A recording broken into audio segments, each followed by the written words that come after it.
எல்லோருக்கும் வணக்கம். Welcome to உங்கள் நான் கமல் ஹாசன். ஸோ இந்த வீடியோவில் நம்ம கமல் சார் பற்றின ஒரு புதிய தகவல் தான் வந்து டிஸ்கஸ் பண்ண போகிறோம்.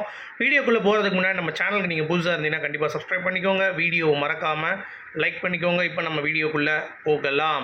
ஸோ முதல் டாப்பிக்கே வந்து பார்த்தீங்க அப்படின்னா IBNலேருந்து greatest actor of all time அப்படின்ற லிஸ்ட்டில் வந்து பார்த்தீங்கன்னா கமல் சாரோடைய பெயர் தான் வேறு லெவலில் வந்து இம்பேக்ட் வந்து க்ரியேட் பண்ணியிருக்கு அப்படிங்கிறது தான் வந்து பாயிண்ட்டு. ஸோ இதில் என்ன விஷயங்கள் வந்து பார்த்தீங்கன்னா எக்ஸ்ட்ரா ஆட் ஆகிருக்கு அப்படின்னு பார்த்தீங்கன்னா எல்லா வகையான ஆக்டர்ஸும் வந்து இருக்காங்க. அதில் கமல் சாருக்கு 33% வந்து பார்த்தீங்கன்னா ஓட்டு வந்து விழுந்திருக்கு அப்படிங்கிறது தான் யதார்த்தமான உண்மை. ஸோ வேறு லெவல் கமல் சாரோடைய அந்த பங்களிப்பு, அவர் வந்து கிரேட்டஸ்ட் ஆக்டர் அப்படிங்கிறதுல எந்த ஒரு மாற்று கருத்தும் இல்லை. பட் அது வந்து 33% வந்து வந்தது அப்படிங்கிறது ரொம்ப மிகப்பெரிய ஒரு மகிழ்ச்சியை வந்து கொடுக்குது அப்படிங்கிறதுல எந்த ஒரு மாற்று கருத்தும் இல்லை. அது மட்டும் இல்லாமல் கமல் சார் வந்து 2023 தன் கட்சி சார்ந்த செலவு வரவு எல்லாத்தையும் வந்து பார்த்திங்கன்னா நோட் பண்ணி அனுப்பிட்டார். அதற்கான ஒரு டாக்குமெண்ட்டும் இப்போ சர்க்குலேட் ஆகிருக்கு. ஸோ கமல் சார் எவ்வளோ நேர்மையானவர் அப்படிங்கிறது இதற்கு மேல் வந்து ஒருத்தன் சொல்லணும் அப்படின்னா கண்டிப்பாக அது அவசியமே கிடையாது. மக்களுக்கு கூடிய விரைவில் புரியும் அப்படிங்கிறது தான்.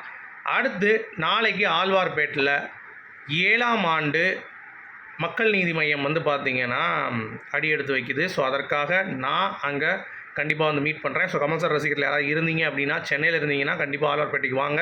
ஸோ நானும் வந்து கண்டிப்பாக அங்கே வருவேன்.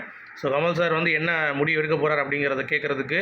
ப்ளஸ் நான் ஏற்கனவே சொன்ன மாதிரி நான் எப்படி இந்த சேனலில் ரீச் அப்படின்னு சொல்லி பார்த்தீங்கன்னா கமல் சாரை ரசிகனாக அவருடைய படங்களில் ரசித்தேன்.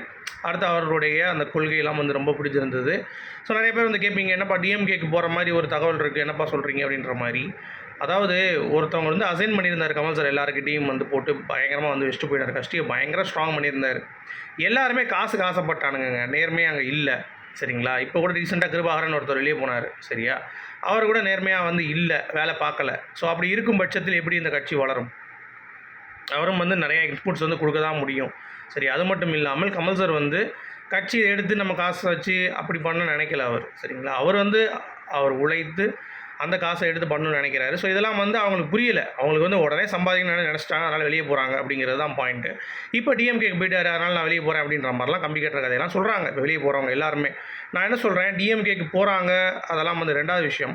அந்த பங்களிப்பு அப்படின்னு சொல்லி ஒன்று இருக்கணும்ல, அந்த கட்சிக்கு நீங்கள் என்ன கிழிச்சிட்டிங்க எவ்வளோ நேரம் அப்படின்ற மாதிரி தான் கேட்க தோணுது எனக்கு இருக்கிறவங்க. நான் வந்து அடிப்படை உறுப்பினர் கூட கிடையாதுங்க இந்த கட்சியில். கமல் சாருக்காக பேசி ஒரு வீடியோ கண்டென்ட் பண்ணி ஃபேன் தான். சரிங்களா? மக்கள் நீதி மையத்தில் நான் வந்து சேரக்கூட இல்லை இன்னும். அதாவது உறுப்பினரில் இருப்பேன். அதாவது எப்படி சொல்கிறதுனா, நான் வந்து அந்த இதில் மெம்பர்ஷிப்பில் வந்து பார்த்திங்கன்னா ஆக்டிவேட்டாக அப்படின்னு சொல்லி கேட்டிங்கன்னா கண்டிப்பாக வந்து கிடையாது.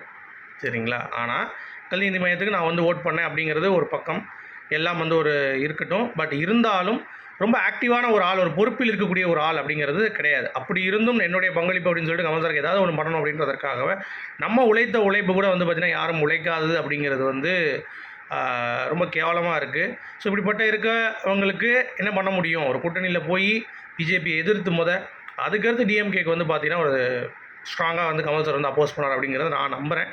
ஸோ நீங்கள் நம்பினீங்கன்னா கண்டிப்பாக நாளைக்கு வாங்க, கண்டிப்பாக நம்ம வந்து பேசுவோம். அடுத்து இந்தியன் 2 3வது அதாவது ஃபைனல் ஷெடியூல் வந்து பார்த்திங்கன்னா இன்னும் கொஞ்சம் பெண்டிங் இருக்குதுன்னு சொல்லியிருந்தாங்கல்ல. ஒரு சாங் போர்ஷன் மட்டும் இருக்கான். சித்தார்த்தும் அப்புறம் பிரியா பவானி சங்கர் கூட இடையிலான அந்த ஒரு ஷாட் வந்து இருக்குதுன்னு சொல்கிறாங்க.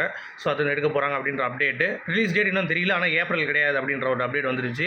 அப்புறம் ஆக்ட்ரஸ் அஸ்வினி அவர்கள் அவங்களும் வந்து ரொம்ப இந்தியன் 2 தான் என்னுடைய வாழ்க்கை அப்படின்ற மாதிரி சொல்லியிருக்காங்க அந்த படத்தில் நடித்த அஸ்வினி அவர்கள். ஸோ அவங்களுக்கு இப்போ நடிக்கும்போது கல்யாணம் ஆகலை போல், இப்போலாம் குழந்தை இருக்குது அப்படின்ற மாதிரி இப்போ ரீசெண்டாக ஒரு இன்டர்வியூவில் வந்து கொடுத்துருந்தாங்க. ஸோ அதில் அவங்க சொல்லியிருக்காங்க. ஸோ இந்தியன் 2 பற்றி தான் அப்டேட்டு. அப்புறம் இந்தியன் 2 பற்றி இன்னொரு அப்டேட் என்ன அப்படின்னா, எதுவும் வந்து யோசிக்காதீங்க, படம் கண்டிப்பாக வரும் அப்படிங்கிறத கமல் சார் ரசிகர்கள் நான் சொல்லக்கூடிய ஒரு அட்வைஸ். அதை வந்து மைண்டில் ஏற்றிக்க. ஏன்னா நிறைய பேர் இந்தியன் 2னா பேசாதீங்க ப்ரோன்றீங்க. உங்களுக்கு புரியுது அந்த ஆதங்கம். பட் இருந்தாலும் நமக்கு வர பேசி தான் ஆகணும். அப்புறம் தக் லைஃப் ஐஸ்வர்யா லக்ஷ்மி இருக்காங்களா, அது நடிக்கக்கூடிய அந்த ஹீரோயினாக நடிக்கிறாங்கல்ல, அவங்க வந்து பார்த்திங்கன்னா 3 படங்கள் தக் லைஃப்னால் வந்து இழக்கிறாங்களாம். ஏன்னா அந்த கேரக்டர் வந்து அவ்வளோ அஸ்டானிஷிங்காக இருக்கான். கிட்டத்தட்ட 3 கோடி ரூபாய் இழந்து இந்த படத்துக்கு நான் வந்து சைன் பண்ணுறேன், கமல் சார் படத்துக்கு அப்படின்ற மாதிரி அவங்க வந்து பேசியிருக்காங்க. ஸோ செம்ம. அடுத்து STR 48 கமல் சார் கூட அந்த ப்ரொடக்ஷன்ஸ் இருக்குல்ல, அந்த சிம்பு நடிக்கக்கூடிய படம் 2 கெட்டப். அதில் இன்னொரு கெட்டப்பும் வந்து இருக்கான். திருநங்கையாக சிம்பு வந்து நடிக்கிறார். ஸோ அதற்கான ஒரு விஷயம் வந்து போயிட்டுருக்கு அப்படின்ற மாதிரி சொல்கிறாங்க. ஸோ அது எந்தளவுக்கு உண்மை அப்படிங்கிறது தெரியல. இது ஒரு நியூஸாக வந்திருக்கு.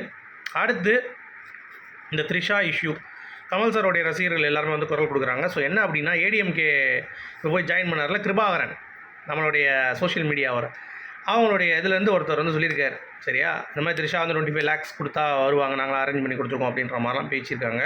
ஸோ அதற்கு வச்சு கிளிக்கிறாங்க கமல் சார் ரசிகர்கள். இந்த மாதிரி என்னடா டேய் அவ்வளோதான் நான் அவங்கள என்னென்னலாம் பண்ணுறீங்க, இதுக்கு போய் நீங்கள் போய் சேர்ந்துருக்கீங்களா கிருபாகரா அப்படின்ற மாதிரி நம்ம வெளியே கட்சி விட்டு போனவங்களையும் வந்து பார்த்திங்கன்னா வச்சு கிளிக்கிறாங்க. ஸோ அதுதான் வந்து என்ன சொல்கிறது ஆப்படிச்சது அப்படிங்கிறது தான். இப்போ உள்ளே போகிறப்பே வந்து கால் வைக்கிறலாம் கண்ணி அடிக்கிற மாதிரி வெளியே போனவங்களுக்கு ஒரு நல்ல ஒரு ஆப்பு தான். ஸோ தயவு செஞ்சு அந்த மாதிரி வந்து பண்ணாதீங்க அப்படிங்கிறது தான் பாயிண்ட்டு. ஸோ அதாவது சினிமாக்காரங்களும் அவ்வளோ மெசேஜ் வந்து இருந்துச்சு, வென்சூர் அலிகான் பேசிட்டார் த்ரிஷாக்குன்னு சொல்லிட்டு அவ்வளோ கண்டனம். பட் அரசியல்வாதி பேசுனதுக்கு ஒரு வேளை வாயை திறக்கலைங்க, என்னடா இது அப்படின்ற மாதிரி தான் இருந்துச்சு. ஸோ உங்களுடைய கருத்துக்கள் சொல்லுங்கள், மீண்டும் சந்திப்போம்.